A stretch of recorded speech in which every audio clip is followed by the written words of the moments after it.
Elektrovojvodina će zbog remonta trafo stanica isključivati potrošače u Novom Sadu i Banstolu.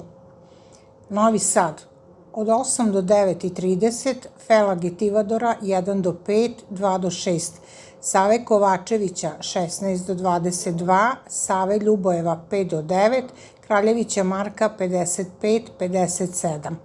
Od 10:30 do 12, Југ Bogdana 18 do 34, 25 do 41, Parking servis.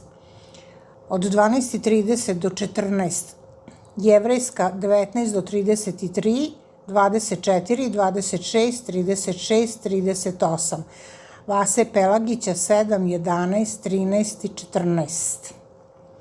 Banstol od 9 do 11, Dobrиловац.